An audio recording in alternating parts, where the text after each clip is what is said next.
And we are live. All right, we are live. So let's give there's zero viewers right now, so let's wait, give it a few. Couple minutes. Yeah. Yeah, I mean, it's always good to wait a couple Right, of right. minutes. This is a live program.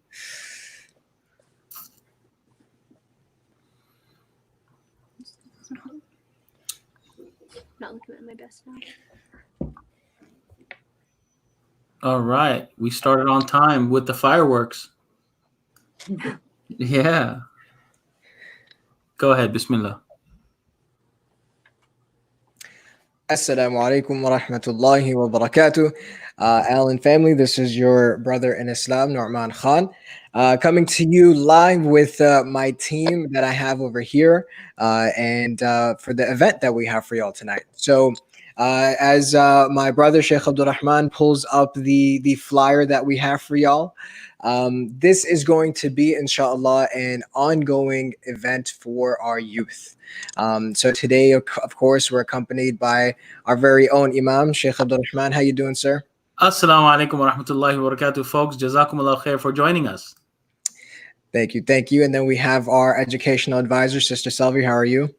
Assalamu alaikum, everyone. Alhamdulillah, doing well. Cool, cool, awesome, awesome. And then we have our guest for tonight. We have Sister Yusra and we have Sister Samia. How are y'all doing? Good, alhamdulillah. Assalamu alaikum. Assalamualaikum. Awesome, awesome. Glad y'all could make it. And so for those that have no idea what this event is about, Sheikh Abdul Rahman, we got that flyer. Yeah. We're going. Cool. So this is an event called Real Talk. It's a series that's geared towards our youth, and we're going to have real talk, real conversations about different taboo subjects that a lot of times we often don't talk about in the masajid. And subhanAllah, now that we have this kind of time at home, we have this time to ourselves, we thought it's really important to start this series where we talk about these different subjects. And we're going to have our own youth, our own members of the community that are going to come and share their experiences. So tonight, we wanted to start off this series and we wanted to talk about, of course, the prevalent issue that we have right now on the Black Lives Matter movement and where do we stand in the Muslim community? Does it affect us? Does it not affect us? Are we doing something about it? Do we have to do something about it? So we're going to have some really maybe tough for some, but some really important conversations that need to be had. And so, inshallah, with that being said, I'm going to hand it over to Sister Selvi, and she can get started for us with their introductions. All right, assalamu alaikum, everyone. So today, our two of our guest speakers is one of our youth interns, Sister Yusra, and her sister Samia. Yusra has, a lot of you guys may be familiar with the youth internship program we started about a month ago, and Yusra was one of the many applicants that signed up, but she has been one of those, top forerunners of the program, and she's been helping us with different things from formulating emails, helping us with PowerPoint presentations, just a lot of the behind the scenes work that you guys see, and a lot of the amazing programming or emails and communication that we were able to put forth are with the support of youth volunteers like Yusra. Masha, she's very articulate. She's very I learn so much from her every time I do. She's just so much elegance in the way she speaks, mashallah. And so we're really pleased to have her. She's actually from the Irving community, but I remember her mentioning she wanted to get a little bit more involved in the Allen Masjid because of the type of programming we offer at the Masjid as well. So we're so glad to have you today, Yusra. If you could, Yusra and Samia, if you could both give us a little bit more, let us know a little bit more about yourself as well. Thank you for joining us today. No problem. My name is Yusra Ibrahim. I'm 17 years old and I'm half Somali and half Yemeni. So also a first child. I enjoy things like writing, as you know. I like to write poetry, write in general. I debate. I like to have a lot of these challenging conversations. And I'm very into typical high school things. I like hanging out with my friends and having fun, but I feel like conversations like these need to be had. So I decided to join today. I'll come on over that. My name is Samia Ibrahim. I'm 15 years old. I'm half Somali, half Yemeni. We're same. And some of my hobbies are reading. I like to write short stories. I also like poetry and the simple things like hanging out with my friends. My resume is not too good like hers, but definitely I do. We do share some of the same interests, and I'm so happy that I get to come on here today and really share my story because there's not much platforms that we can do that on. So thank you. Right. No, and thank y'all for being here tonight. And just to your point, that's exactly what we wanted to do. We wanted to have these conversations, and where better to start than with our own family, our own people, right? Like our own community members, our own society. So, just like we started off the program, we wanted to talk about the things that we're going through right now. Do y'all have perspectives to share with us tonight? And, I'm sure there's so many insightful things, so many experiences y'all may have. So I want to just jump straight into it. And I want to get your perspective, both of your perspectives, especially you, Sister Yusra. What is your kind of opinion on everything that's going on right now, and how has it personally affected you or perhaps even your family? So that's an amazing question. Most people would say it's like daunting almost to have such a pressure of this movement on them. But personally, with struggling growing up looking the way that I did, and with all the struggles that I've had to face, I'm glad that this is an issue that is facing media attention and facing the attention of a lot of people, because a lot of people don't know that these things are happening. You want to believe that people are being racist or even have some microaggressions against you because of the way that you look like. But a lot of the times people don't even know that this is a thing, like this is happening. I feel like this movement is more positively affecting the Black community because in a way it's shining light on all the issues that we've had to go through our entire lives and what we live with and the burden that we shoulder. And I feel like the Muslim community and the urban community in general and all of Texas can really shoulder that burden together if we have these conversations. So personally with my family, it was frightening at first to see so many things happening on the news and so many Black people dying for looking the way that they do. It was extremely scared. I remember my mom sitting me down saying, this could happen to you because you look like this. So you need to be careful. You have to do things that other people don't have to do. When you see a police officer, this is how you act. When you see anyone, this is how you act. You have to prove that you're a good person. You have to prove that you're nice. And it was something my mom had to bring to my attention. My parents had to sit me down because they saw all this chaos. And I feel like it directly affected our family because we were just all so scared. But in the midst of all that, I genuinely think that this is the time where things can change and things will become better. So our family's hopeful, even despite these scary, terrifying times. Definitely. Yeah, that was really, really well said. SubhanAllah, even to have to go through something like that, right? To take these extra measures and all these extra precautions, and sometimes even having that conversation so young, right? Like, it's some things that people won't ever understand because we never have to go through it. SubhanAllah. Sheikh, I have a bunch of questions here. I'm just gonna, we can go one at a time. So I'll let you go with the next one. It's she mentions, I was reading somewhere that the conversation, especially growing up Black in the United States, especially in the atmosphere that has been people have been especially the Black community has to be very vigilant about, is that the atmosphere has the type of atmosphere that has been created doesn't allow for a Black person to have a flaw. Right? Although as human beings, we all have our setbacks, our deficiencies, but for some reason, right? For this reason, the same allowance that is offered other people, right? That is not offered and it's not extended to the Black community. So the only way to get by is to be perfect, right? To be perfect. And you can't always maintain that because we are all human beings. So subhanAllah. Now, Sister Yusra, you mentioned about always you mentioned that there is a lot of hope, right? A lot of hope right now for things to change. Can you share any experiences where you felt like this? So I know you felt like this you have these feelings generally living day-to-day life. Mm-hmm. What about being a part of the more uh, not the general audience, but the Muslim community?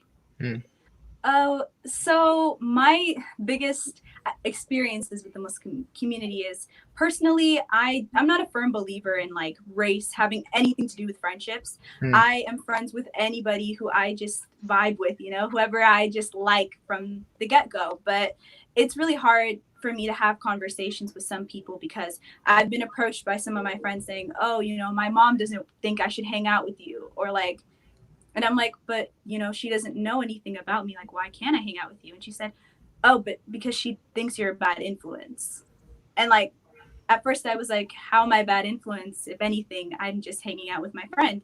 And I like realized that it's my appearance. Not knowing anything about me, you would think, oh, she's a bad influence. But why is she a bad influence? Like, why am I a bad influence without knowing anything about me? That was the first time that actually had me wondering, like, is it because of the way I look like? Is it my skin color? And I remember times after that, especially in school, I would be in school and I would be told multiple times, like, oh, you are very articulate for a Black person, or oh, you don't act like Black people do. Things like that had me thinking about race. And I remember the most prominent issue that someone came up to me with. It was, oh, I didn't want to talk to you at first because you were Black. And I remember seeing this one girl at the masjid, and she was someone I thought was sweet. I would always wave at her and we'd have like interactions with each other. And I remember her coming up to me after that saying, oh, I didn't really want to come up to you at first, even if though you seem nice. And I was like, why is that? She ended up saying, oh, it was because I was told not to hang out with Black people because they're like gangsters. But you're different. And so I wanted to talk to you because you're not like them. I remember thinking to myself, because she was so genuine, I remember thinking she must have thought that was the right thing to say, or she thought maybe that was a compliment in her mind. But it just made me think, like, I have so many stereotypes to deal with. I could just be standing and people make a number of assumptions about me.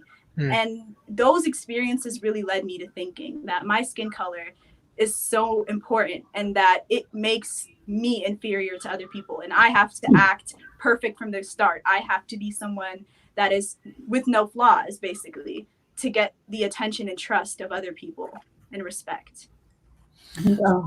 Can I just add a little something, kind of like a follow-up question to this? So Yusra, thank you so much for sharing that. And I'm so, just sorry that, you had to go through things like, but I've seen this, like I told you, when in college and high school, and even now, a lot of my friends, like you said, we don't want to look at the skin. It doesn't matter as long as you can, have those commonalities. But even within those friendships, and I think a lot of us, these non-Black Muslim girls or guys that that have Black friends, we think that we're being allies, or we think that we're supportive, but sometimes we, again, like you said, those implicit biases sometimes come out in our conversations when we think we're saying something nice, but it's actually very offensive. So, and I know you said you have experienced things like that as well. So like the examples you mentioned were very direct, but I'm sure there was a lot of kind of hidden type messages, maybe not overtly said, like, okay,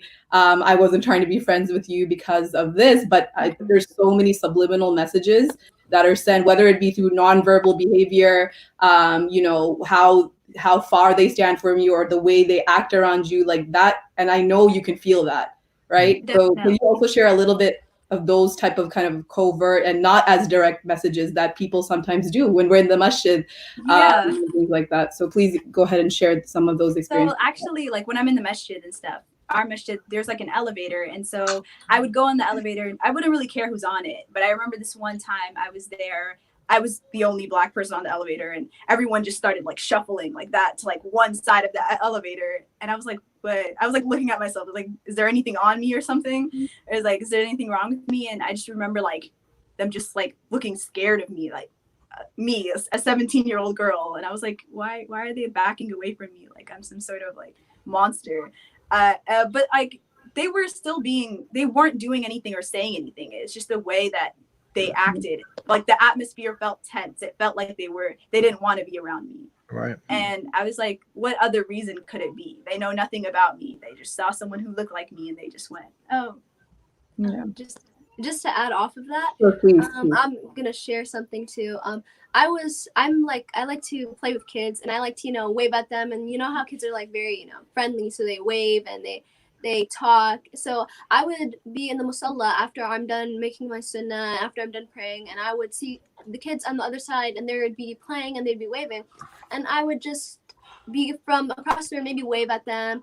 And so one time I was just waving and talking to this one kid. She came up to me and she was like, "Hi, how are you? What's your name?" And I was telling her my name. I was just talking to her. And then the mother came, and she like immediately, when she saw her kid talking to me, she just came and grabbed her child and then like gave me like a very, very like intense look, and she just walked away. And I was like, I don't know if I was like intimidating her or something, but it was like I was just talking to our kid, and I don't know, to me it just seemed kind of strange, because there was a bunch of other kids my age talking to the little kid, but once I started to talk to her, they started to, the mother came and just grabbed the child. So I was just, that kind of sounded and felt a little weird to me. That's so unfortunate. That's so unfortunate to hear. Because we are a religion of equality, a religion of, it doesn't matter what it is on the exterior, it's only on the interior. And to see that there are these types of interactions and experiences, it's really gut wrenching. Honestly, I personally feel, I don't know about y'all, I'm hopeful of this upcoming generation and this upcoming kind of group of people that we have coming forth.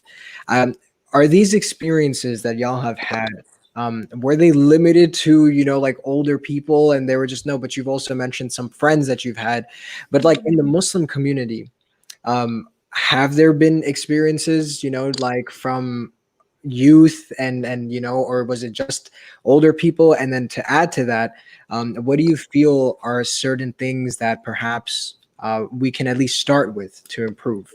Definitely. So with the actions that have been like, they're mostly with teenagers. With adults, it's more like genuine fear or like not wanting to be around you. But with children, I feel like children are people my age. Their parents have a lot of influence on them, their behaviors, who they hang out with. I know for me personally, even if my mom came to me and said, I don't like this person you're hanging around, like I would take it into consideration, because if she doesn't like it, you want to be able to make your mom proud or happy with you. I think a lot of the teen interactions that I've had, it's just been, if they have anything against me, it's more like glare. It's nothing like to my face. I feel like the only people who say things like that to my face are friends, but they would say it in a way like, oh, this is what I thought of you in the past. Now you're good. Like now everything's fine. But that was when I first saw you. But I know people who have a problem with me because of the way I look. It would typically be with people glaring at you or like nudging you when you walk by with their shoulder like that. It would be like just small things to show that they just have an overall distaste of you. They just don't want you around them. It typically doesn't bother me, but I think that us as a Muslim community, what we can do to improve, I think what people need to understand with the Black Lives Matter movement, what Black people want the most is not sympathy or pity. I'm not asking for all the non-Black people to be friends and us to live in a beautiful world, utopia type. No, I'm honestly asking for the bare minimum. All we want is to be looked at when we first are meeting someone, and just see nothing, because we shouldn't be basing anything off of looks. If you see someone, that's just a person standing. There should be no assumptions, good or bad, in my opinion, made about a person. So I think the best way that we can be allies to the Black community in this time is to just treat them as you would treat anyone else, and advocate for equality in a way that it benefits everyone. Because at the end of the day, we're not trying to make one better than the other. We're not trying to help one person better than the other. I think the most important thing I take away from the Black Lives Matter is it's not Black Lives Matter. It's Black Lives Matter just as much as anyone else's. And that's what we want to make clear. Because if the second people start to pity a Black person more than they pity someone else, it's kind of like the same thing. Like, oh, we need to take care of this person because people hate this person. But why don't we just not hate the person so that they can take care of themselves? I think that's what we want the most. Wow, that was really, really well said. Sheikh Abdurrahman, do You you want? know, as I'm listening to you, and I've had my fair share of listening to experiences from a lot of black friends of mine. I lived in New Orleans for 16 years, and you know the makeup of the city of New Orleans. And it's a very diverse, multicultural city, right? And subhanallah, the reason why we call this real talk is because what you're talking is real, right? You know, as Mufti Noman, as imams, as being, you know, the ones with mics in front of us, you know, we as Muslims, as a community in general, we tout the fact that you know, we're a religion that, you know, we only look at the hearts, and Allah subhanahu. So there's a reason why that in the hadith it says Allah looks at hearts and Allah looks at actions.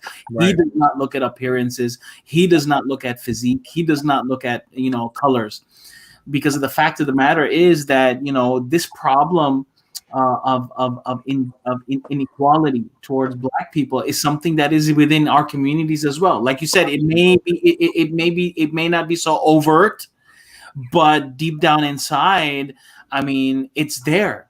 Right. It's there. We cannot deny this fact. And it's not just from the older generation per se, but you have to understand that, you know, as all of those children who turn to who go into adolescence, who go into their teens, into maturity, in any house that has this type of vibe and atmosphere, right, have these biases, right, ideological biases against people because of their race or whatever. This gets inherited, you know, unsubliminally, you know, it gets processed. It gets processed by the language we may use in our homes with our families when we are referring to a certain people, when we are referring to a certain group. You know what I mean? And this is the unfortunate state of things. You know, the Prophet ﷺ he expressed his disappointment with Aisha radiallahu anha. Was it Aisha radiallahu anha or Hafsa radiallahu anha? When she referred to another one of the mothers of the believers as, oh, the short one, you know? And the Prophet sallallahu. So you know, we can just see, you know, the what Islam teaches us and what Muslims actually bring into practice, you know? So yeah, I mean, this is the whole purpose of this conversation, real talk, so that we understand where we're not going to be able to fix the problem until we identify the problem. 100%. Does Islam have the solution? Yes. But how are you going to apply that solution if you don't even consider a problem to be a problem? You know? And we are hearing it, you know, right from you. I mean, subhanAllah. Now, Sister Yusra, have you ever been in a situation where you, in a gathering, were treated or you felt you were made to feel like this and uncomfortable? We talk about how to be an ally. So is there any occurrence in your experience in your life where someone intervened or someone stood up to set things right? If so, please share that. And if not, what would what would be the correct response for a third person who is standing there? Because remember, silence, you know, it's not enough to not be racist. 100%. I agree. Personally, it's a really tough conversation to have because I have friends who would like stand up for me or know what's right, but then when the time comes and someone's like bullying you or saying something to your face, they would shy away from it. Personally, things have happened to me. It's never escalated enough for anyone to step in, but I know for a fact, because I've had many friends who this has happened to, most of the time we don't want a savior. More so, we don't want someone to just come and say, don't hurt them. You know, it's more like, someone to bring their logic to the table, because when Call them out. someone is fighting alone against these things, it's just like, what you're saying is racist. I feel like people get more offended by being called a racist than actually being a racist. They get more offended that they're called that or branded as a racist, but they don't care that anything that they do is racist or it reflects a racist ideology. In their head, being called a racist is an insult. So when I see attacks with Black people and people are just sitting there, do I understand them? Yes, it's very similar to like the bully and bystander type situation. You could have a good intent but not do anything, but still care, you know? I'm very understanding of it, but I think moving forward, if we ever want this problem to be solved, the correct response is to jump in and bring the correct logic to the argument. Just say what you're saying and what you're doing is reflecting that you are a racist, or you need to stop doing this because of this and this and this. It shouldn't be an emotional thing. I've heard a lot of arguments against, oh, you know, this is an emotional movement. No, we're bringing the facts to the table. The fact of the matter is that no race is more violent than the other, and no race should have any misconceptions about them. And so I feel like we shouldn't make it an emotional thing. We shouldn't make it a pity, sympathy thing. We should make it an objective fact. This is an objective ground that Black people deserve the same rights as others. And if you see something happening, we should treat it more so like a law, like breaking a law. Like it's a big deal when someone is being treated like that just because of the color of their skin. And that's what we should bring attention to, not pitting the Black person or cradling the Black person, because we want to make a society where everyone is independent and nobody needs to worry about the color of their skin at the end of the day. And thank you so much again, Yusra, for sharing that. I had a question, and you kind of mentioned this when we were speaking earlier. So you, your mom is from Yemen, right? And Yes. so you said that you did, especially from, you know, certain communities of the non-Black Muslim communities, there were certain things, like certain language people use, certain that, like, I don't know if you're comfortable enough sharing that right now, but you know, but we need to know. Again, I think we need to hear it, even if it's so if you're comfortable sharing, just, you know, certain languages that we use that we may think casually is okay to be using in households, but as Imam was mentioning, children hear these things, right? So like as I told you, I have a theory. So whatever I'm saying, you know, she might not be listening directly to me. I might not be, but she's picking up how I'm interacting with the you know, the Black man at the grocery store. She's seeing how, you know, how I'm talking about this person, you know, behind their back, whatever it, you know, whether it be something positive or negative. So and the language that I'm using to describe a specific person.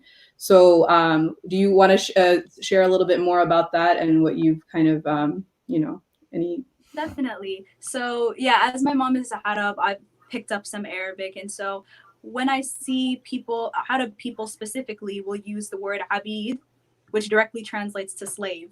They'll use that as a way to even refer to Black people. They'll use that as a way to call them as if their name is slave or their race is slave. Like Black is not abid in Arabic. It's not. Like, it's not slave.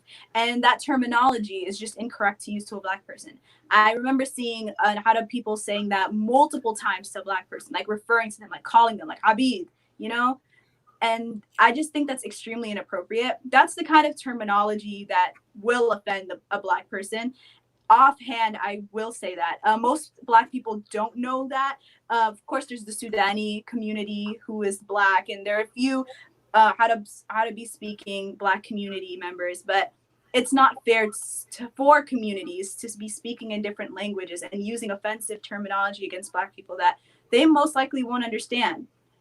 Being a Black person and called that and not knowing that people are calling you that, it's even more hurtful than the word itself.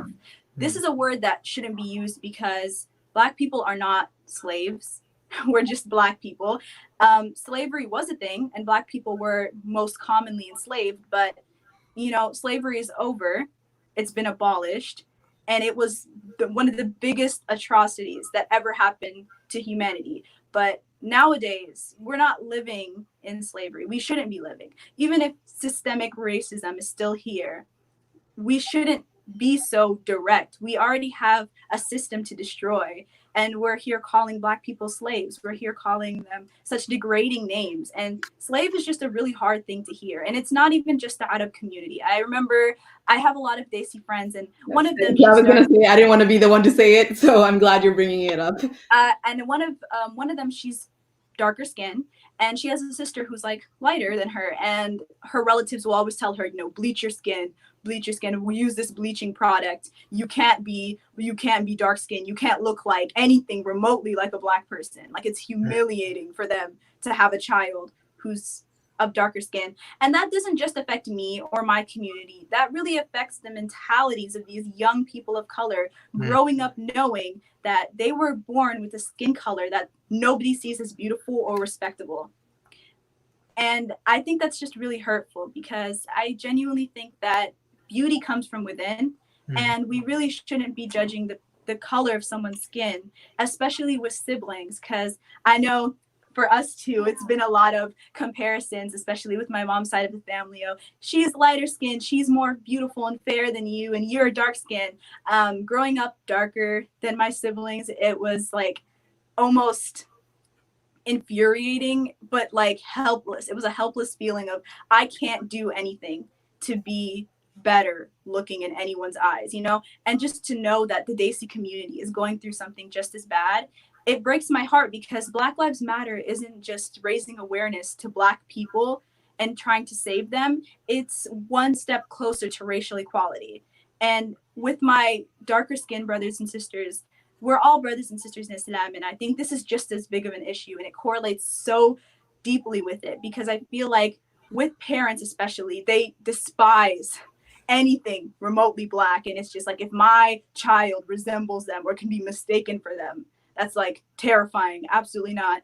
And I've seen it myself. I have a lot of Arab family who's told me, you're too dark skinned. They're going to think you're one of the Black people, even though I am, but they're going to think that, so they can't think that about you. You need to become lighter. And, or even the smallest things, like, why aren't you wearing sunscreen? Stop going. Look at how tan you are. Or, oh, why are you in the sun so much? You need to stay in so you can become lighter. It's this obsession that we have with light skin. And it all stems from this white superiority that we have embedded in this very country, and just all around the world. Eurocentric beauty standards are more valued than any other. And everyone wants to look more like them. And they are beautiful, of course, in their own way, but just as beautiful as anyone else. And that's a huge thing we need to address. And with allies, and I honestly want to address, because we're so thankful for the help that they're bringing, but we want them to help themselves too. Not with the terminology that they use, but also with how they look at themselves. Because a lot of the times when you look at someone else and you comment on their appearance, you yourself are going through a number of insecurities. And as people of color and minorities in this country, I think that that's a huge thing we need to address. All of this hatred stems from not only Black people, but from ourselves.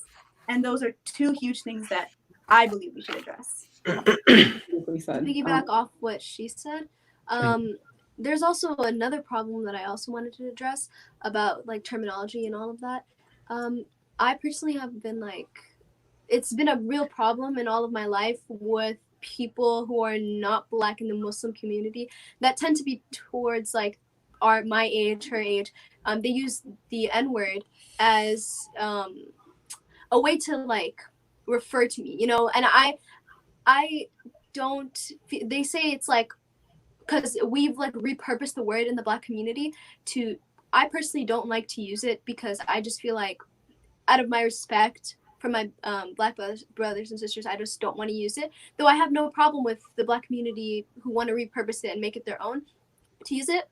But I've had a lot of obstacles with a lot of Muslim teenagers who are around our age saying the N-word, and when I propose like and I say this is a problem, you need to not say this, you know, you're not in the African American community, you're not a part of it, you don't know how it feels like to, you know, go through our struggles, so why do you use a word that, you know, is so demeaning towards us? And they just feel like it's not a problem, they've normalized it. a big Yeah, and they issue. say it to each other too, like, they might not even be talking to, and like that's something that was brought to my, I mean, I personally have never used it, but I hear it, right? With when they're just talking to each other and they'll use that term.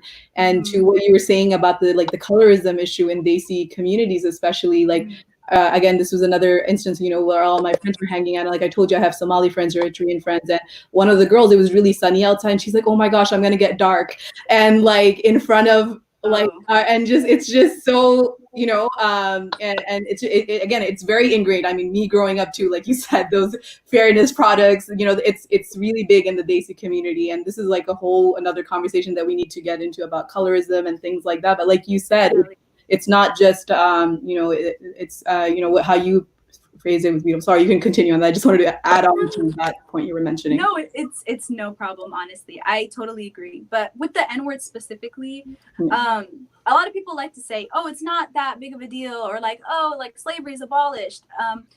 Yes, it did arrive from a Spanish root, which does translate to black. And in Africa, yes, it was used to call people of royalty. But we need to understand that with slavery, probably the most terrifying about 300 years for the African American community and the African community in general, it was terrible. The atrocities that happened, unmatched, no compensation in this country, and then the systemic oppression and the segregation that followed it was so daunting, so terrifying. I respect if the Black community wants to take the word back. I think that's fully their decision, and if they choose to use it, that is completely fine by me. But I feel like with people who aren't Black, it's fairly simple. I just think it's one word out of the entire language that you can't use. So just don't use it. Personally, I don't use it when I can avoid not saying it. I won't. But I think that if you are non-Black, it should be very easy. Just don't say it. It doesn't matter if you're dark skinned, or it doesn't matter if you're light skinned. If you aren't Black or a part of the community, people need to understand that hearing it from a person who isn't Black, it brings back like terrible, terrible memories. And it was a word that was taken back after Black people were called that by everyone else who wasn't Black. And so I think that since it has such a huge meaning behind it, it would be better for the community to just stop using it, because every time I hear someone who isn't Black refer to me as that, I genuinely feel like breaking down. Like it's not a joke to me, and it's not as simple as people want it to be, because even though my ancestors are not slaves, it's just such a degrading word, because it was used to refer to slaves as they were being whipped and chained, and it was this terrible cycle. And it's not as lighthearted as we're making it nowadays, even if it is very overused in the rap industry and media. It's not lighthearted, and it's not a joke. And even if your homie or your friend isn't offended by it, if it can offend any person in a community, refrain from using it, because that's out of respect for the entire Black community and not your friend, not just that one person who gave you the pass. It's out of respect for all Black people who might be hurt with you using it. Well, that's a really amazing point, mashallah. As you're kind of sharing these incidents and these experiences and these stories, I think all of the viewers, myself, I could speak for my colleagues as well, just trying to resonate with that, right? Me personally, I'm trying to think of experiences that I've had where people were, trying to make assumptions on me. And I do recall a few that kind of stand out, but it could have been because of maybe I was wearing visible Muslim attire. Mm-hmm. So if I ever needed to escape that, I simply just swap out into a different set of clothes. What do you do when you can't escape that? And that's just who you are, whether it be in the shape of your skin or, how you look.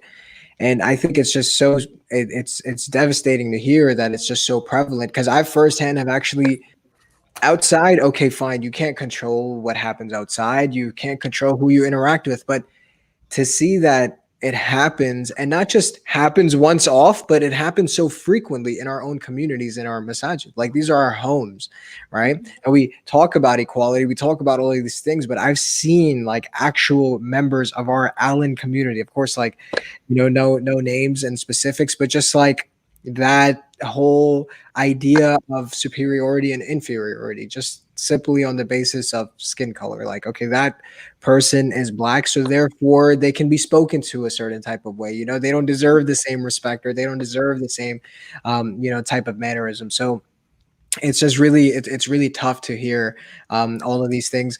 We're at the 40-minute mark. I know we did say we were going to try to keep this concise, but subhanAllah, there's just been so many, gems that y'all have shared with us, and so much. I guess I want to kind of make this full circle. And I want to ask you also, with people, of course, we have these movements and we have all of these things that are currently going on right now. What do you think would be the best way for people that just don't know what it means to be black in terms of understanding? What do you think would be the best steps, or first few steps that would be necessary for people to take?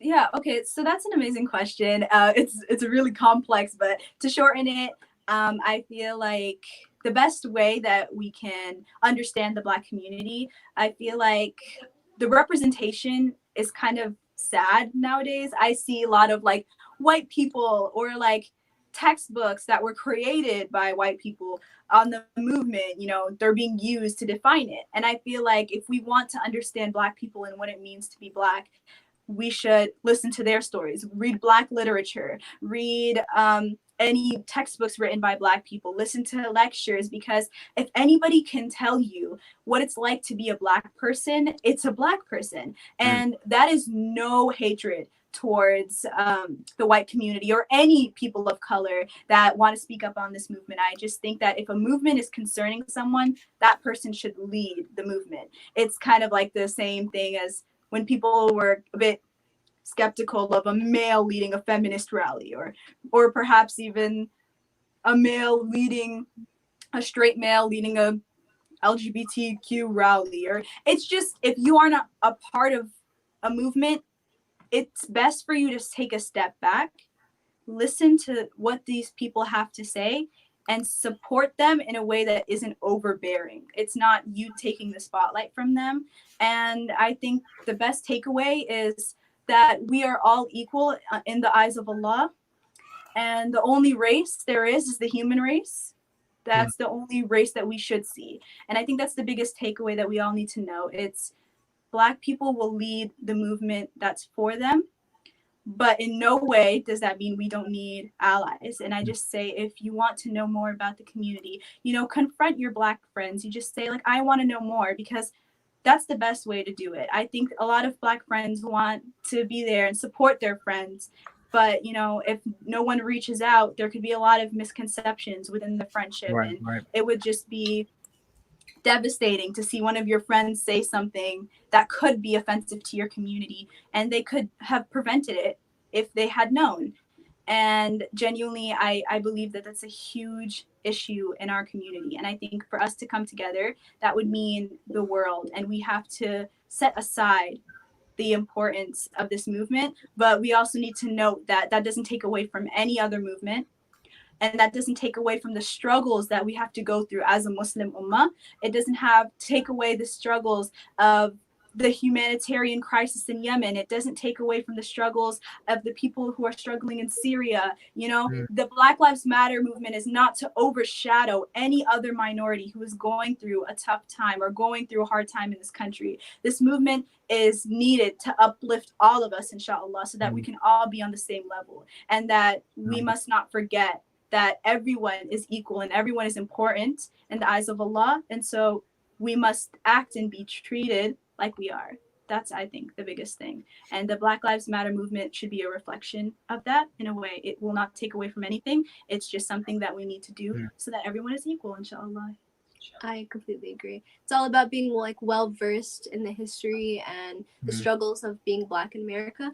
And I, personally speaking, I would love more people to come and approach me and ask me about my struggles. I mean, though it's really hard, and these struggles are not something that is easy to go through, I would love to share my story with them. So Right. maybe next time they won't be doing that to any other person, because it really does hurt. And I feel like knowledge can prevent all of this. So if I tell my story, you know, these people can take away from what I have to say, which is, Right. I really enjoy that. No, absolutely well said. Absolutely beautifully said. You know, Jazakallah khair for y'all's time. Sister Salvi, Sheikh Abdul Rahman, do y'all have anything to add? No, Jazakallah khair, Sister Yusra and Sister Samia. No problem. Thank you for joining this conversation, for helping to open to the eyes and the ears and the hearts and minds of the community towards this very real Mm. issue. Mm. You know, Absolutely. real talk about real issues, and this is what this platform is about. Jazakumullah, Sister Yusra and Sister Samia, for joining us. Thank you, our viewers, for joining us. And remember, be an ally. Be an ally. Don't forget. Don't hesitate to ask questions, to get to know each other. That's very, very important. Very, very important. So don't hesitate. You know, just ask. If you don't know me, don't judge me. And if you want to know me, just nudge me. Nudge me. Sister Salvi, you have anything to add? Just wanted to thank you girls, you know, for sharing, you know, such, you know, like this is beautifully, and you're just explaining it all and starting the conversation. Again, this is not the last conversation. And, you know, I say this every time we try to have this, just because it's something trending now doesn't mean we limit the conversation to now. This is something is an ongoing conversation we need to continue having. And again, just to highlight that whole concept of not hesitating to ask, because I think we do, you know, a lot of us non-Black Muslims, sometimes we're not sure, like, okay, should I ask? Is that going to offend, you know, be offensive if I ask? But you not asking and then continuing to you know, do whatever, you know, sometimes, like you mentioned, people don't intend to be hurtful, but they end up doing because they just don't know. And like you said, knowledge is power. So I think speaking with each other, and you know, if you have, you know, there's a Black Muslim community, your friends, just ask them the questions and see how you can be an ally. You know, and we're all here to listen and continue learning. And you know, and this is why we have this platform as well, because you know, even ourselves as educators and you know, shuyukh in the community, we're learning as well. So you know, we really, really appreciate you guys sharing so candidly about, you know, your personal experience and what we all can be doing better to be allies. Inshallah, we hope to speak again soon. Awesome. Jazakallah khair, everyone. For viewers, there you have it. Week 1, real talk, real conversations with real people, our own family members. Ask yourself those important questions. We went through a bunch of different questions. What have I done? Am I a racist? Have I done anything to improve on myself? So these are important questions for any of us that are tuning in. This isn't, of course, this is a youth event, but that question is for all of us. So with that being said, this is your brother in Islam, Norman Khan. I got my colleagues, our guests. Inshallah, we will see y'all when we see y'all for our next event. This is us signing off. See y'all later. Assalamu alaikum.